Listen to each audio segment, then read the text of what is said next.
Oke, sebelum kita bahas filmnya, kita mau lihat dulu yang satu ini. Gue baru aja nonton film di Netflix, judulnya The Guardian. Itu tentang sekelompok orang-orang pemuja boneka. Jadi mereka itu percaya di dalam boneka tersebut itu ada semacam roh, spirit yang bisa membawa mereka ketenaran, keberuntungan, fortune, and love. Dan mereka ini semua pada memuja-muja boneka tersebut, and it really happens. Dan latar film ini adalah tentang dunia entertainment, tentang celebrity life, di mana celebrity life dikenal dengan they want to maintain their fame, they want to maintain their fortune, they want to maintain kekosongan dalam hidupnya, they need love.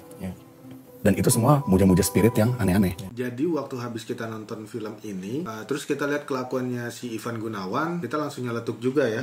Mirip nih sama si Ivan, punya boneka juga yang dianggap anak. Ternyata ada juga orang lain yang ngerasa gitu ya. Ya itu sih boy. Tapi bener gak sih film ini tentang boneka setan atau spirit doll? Simak reviewnya setelah ini. Nah jangan lupa subscribe dulu ya yang belum subscribe.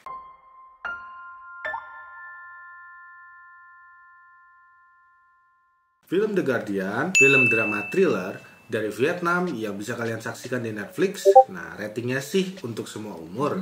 Tapi kalau menurut kami ini untuk dewasa. Ya karena nanti ternyata ada banyak hal yang tidak untuk disaksikan oleh anak. Ya, betul. Semua umur lah ya. Gitu. Film ini menceritakan tentang seorang penyanyi yang bernama Lam Pong, yang diperankan oleh Salim. Nah, dia ini bunuh diri karena terlibat suatu skandal. Udah gitu, waktu mayatnya ditemukan, nah, dia tuh lagi sama boneka kesayangannya.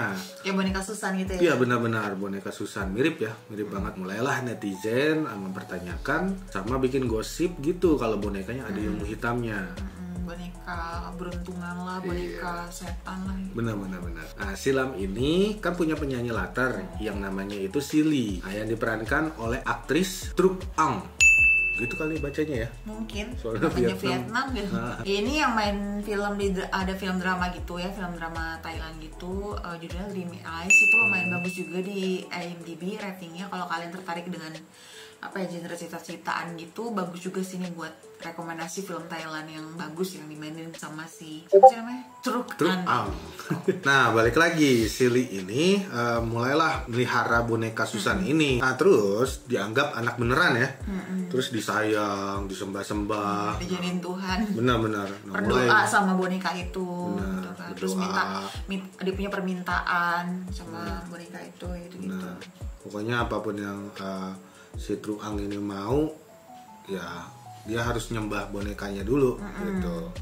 Nah, terus mulai deh ke kejadian horor tuh terjadi di dalam rumah dia ya. Dalam rumah dia. Dan apa yang dia minta pokoknya dikabulkan kalau dia menyembah si boneka itu.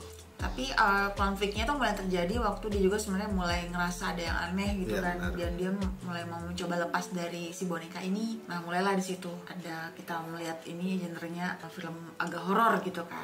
Aku suka ya. Jadi sutradaranya nih sama penulis naskahnya, si sutradaranya kan Victor Wu ya. Dia tuh udah bikin film juga yang bagus, lumayan bagus tuh, Immortal, The Sword of the Assassin, dan Selidik dia tuh ternyata orang Vietnam Amerika gitu. Makanya nanti kalau kalian nonton filmnya tuh, ini sebenarnya filmnya nggak terlalu kayak film horor Asia sih ya. Nah jadi dia tuh ngegabungin ceritanya tuh kayak cerita dunia entertain gitu, tapi ada nuansa horornya gitu kan. Jadi lumayan ada yang bikin nyereminya juga gitu. Aku suka sih itu gitu, karena kan bukan yang tentang gimana gitu kan, karena kan dunia entertain juga mungkin ada yang pakai apa ya, kayak biar dia tenar dia pakai kedukun atau apa gitu kan. Nah di sini tuh mirip-mirip kayak gitu, dia mau tenar dia pakai si boneka ini gitu kan. Nah kalau untuk actingnya sih semuanya bagus ya, nggak ada yang kurang atau gimana. Semuanya saling mendukung, cocok gitu dengan perannya masing-masing. Scoringnya juga bagus. Terus sound efeknya di sini nggak terlalu berlebihan ya, jadi nggak yang ada jump scare berlebihan atau gimana, nggak, dan lumayan bisa membangun suasana horor juga gitu. Terus karena ini juga dia tentang entertain gitu, tentang dunia showbiz, nanti tuh dalam film ini ada cuplikan gitu kayak video klip gitu kan. Tapi bener-bener full satu lagu tuh ditampil sampai kayak itu kayak oke. Oh iya gitu kan. Terus kayak Kan biasanya kalau kayak misalnya ini ya promosi. Iya, kayak emang promosi. Aku bertanya, apa ini si aktris ini beneran penyanyi di dunia nyata apa gimana gitu kan. Terus kan biasanya kalau ada penampilan atau nyanyi itu kan dipotong ya, nggak full ya. Tapi ini ya full tuh lumayan bikin aneh sih gitu. Jadi kayak hello, ini mana horornya lagi gitu kan. Oh ya, ini kan plot ceritanya tuh lumayan panjang ya. Terus ada juga di dalam itu ngebahas cinta segitiga antara si tokoh utama si Lee sama cewek yang udah meninggal dan produser gitu. Jadi seorang produser ini yang diperankan oleh Samuel An itu, jadi sebenarnya itu lumayan ngambil plot yang banyak dalam cerita ini gitu. Jadi sempat ceritanya tadinya thriller, jadinya kayak ada drama-drama gitu, drama-drama percintaan gitu.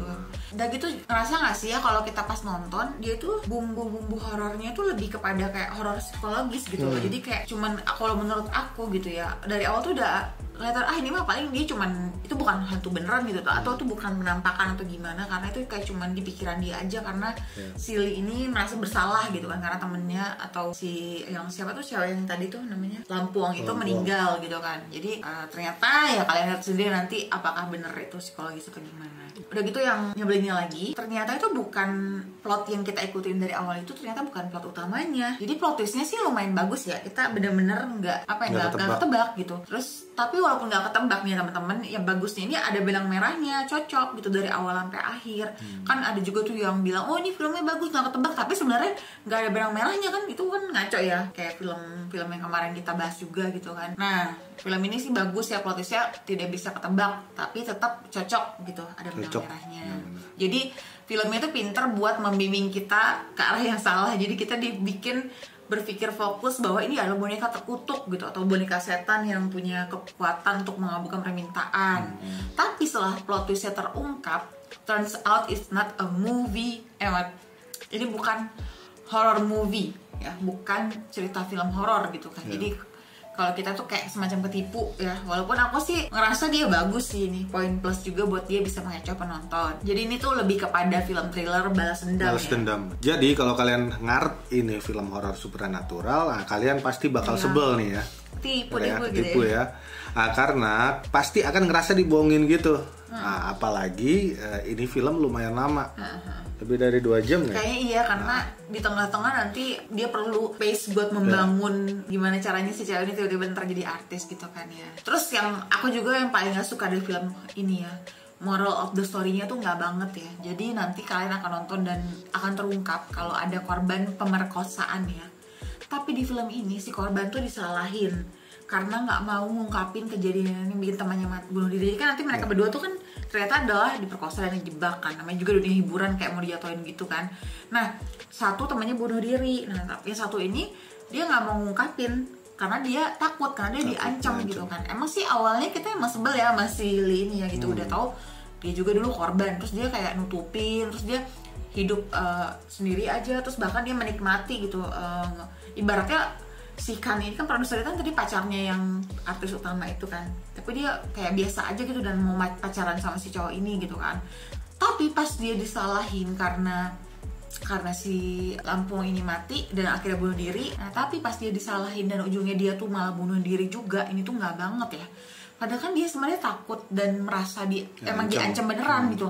Tapi bukannya malah dilindungi atau gimana ya, tapi malah di blaming juga, disalahin juga gitu kan. Jadi sebenarnya plot yang kayak gini tuh benar-benar nggak banget ya, bukan untuk diangkat gitu, bahwa yang biasanya kan kalau film itu kan harusnya apa sih solusinya gimana, tapi ini malah kayak begitu. Apalagi ini film Netflix yang ditonton semua orang dan bisa seluruh dunia mengakses gitu kan. Jadi ini tuh sebenarnya nggak banget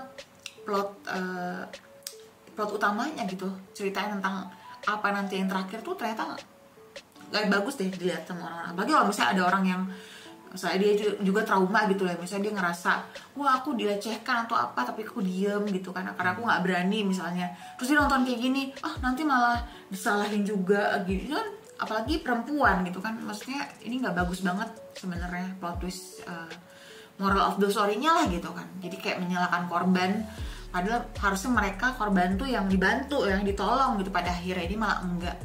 Kita kasih skor untuk film The Guardian ini, aku 6. Oke. Oke, kalau aku 5,7 deh, karena aku nggak suka sama moral of the story-nya yang tadi. Cuman kalau untuk segi film sih lumayan seru ya. Iya, lumayan seru. Lumayan gitu seru. Kan. Mulai lumayan menipu. Menipu, gitu. iya. Tapi kalau kalian memang ngarep ini horor supranatural, no. Baiklah, sekian review hari ini dari kami tentang film The Guardian. Bagaimana menurut kalian tentang review kami? Tapi kalau kalian mau menambahkan atau ingin berkomen ya tentang film ini, silakan, karena ini murni dari penilaian kami ya. Dan siapa tahu menurut kalian ini bagus ya, gimana, benar. boleh Kan, kalian komen. betul, karena selera orang beda-beda ya. Benar, ada yang ngerasa oke banget, ada yang ngerasa tapi bagus, maksudnya seru aja sih, seru. Iya, nggak terlalu bodoh-bodoh gimana benar. gitu. Seperti biasa, yang baru mampir di channel kami dan suka dengan konten dan video kami, silahkan klik like dan juga di subscribe, dan juga follow sosial media kami. Untuk Instagram di @iniyarin, dan untuk Facebook facebook.com/iniyarin, I-nya 2. Terima kasih sudah menonton konten kami hari ini. Sampai jumpa di konten kami berikutnya. Dadah.